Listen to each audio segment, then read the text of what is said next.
সবগুলা দাঁতই তো খেয়ে ফেলছে। আমাকে বাঁচাও, যাতে আমি কিচ্ছু খাইতে পারবো না।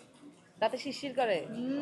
ফ্যামিলি কেয়ার ডেন্টাল জোনের পরিবারের পক্ষ থেকে আমরা প্রায় 7 জন ডক্টর এসেছি আজকের এই ক্যাম্পেইনে। আজকের এই মহতী উদ্যোগকে আমি স্বাগত ও সাধুবাদ জানাই এবং এই উদ্যোগের অংশ হতে পেরে আমি মনে করি আমি নিজেকে গর্ববোধ করছি এবং একজন চিকিৎসক হিসেবে আমাদের কিছু দায় আছে, সমাজের কাছে কিছু দেওয়ার মতো আছে মনে করি এবং সেই দায়িত্ববোধ থেকে আমরা আজকে এসেছি আপনাদের এই জনগণের দোরগোড়াতে এই সেবাটা প্রদানের জন্য। এবং আজকের যে উপস্থিতি প্রায় 2 শতাধিক আমরা রোগী দেখতে পাচ্ছি, জনসাধারণ যাদেরকে আমরা দন্ত সেবা প্রদান করার জন্য এসেছি আর কি। এই ইসিবি চত্বরে যারা অসহায় হতদরিদ্র যে মানুষগুলো আছেন তারা আজকে এখানে সেবা নিতে এসেছেন। তারা এই ফ্রি ডেন্টাল যে চেক আপ আছেন তারা এখানে নিচ্ছেন। এখানে শুধু আমরা ফ্রি ডেন্টাল চেক আপটাই করাচ্ছি না, তাদেরকে পাশাপাশি আমরা ফ্রি ওষুধ এবং এখানে বেশ কিছু গিফট আছে, আমরা তাদের জন্য একটু ব্যবস্থা করেছি। পেপসোডেন্ট থেকে তাদেরকে একটা গিফট দেওয়া হচ্ছে। আর এখানে ডাক্তাররা আছেন, প্রশিক্ষণ যারা ডাক্তার আছেন তারা এখানে প্রায় 10 জনের মতন আছেন। তারা তাদের যে অভিজ্ঞ ডাক্তার ধারা তারা এখানে সেবা নিচ্ছেন।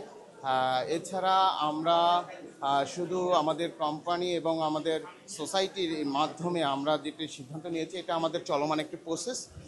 আমরা চাচ্ছি যে যারা বিত্তবান আছেন, যারা বিত্তশালী আছেন, তারাও যাতে আসলে সাধারণ মানুষের কথা চিন্তা রেখে যারা এই ডেন্টাল যে ইয়াটি আছে, যে চিকিৎসাটি আছে, এটা কিন্তু খুব ব্যয়বহুল।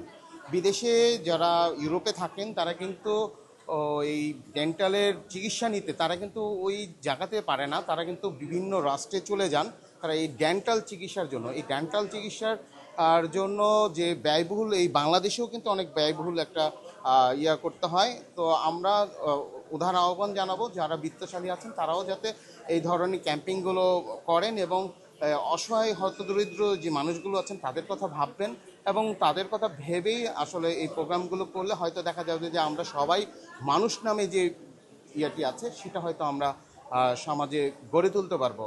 বাংলাদেশে একটা পর্যায়ে আছে যে কিছু এই মানুষগুলো আসলে কখনো ওইভাবে আমাদের কাজ পর্যন্ত পৌঁছাইতে পারে না।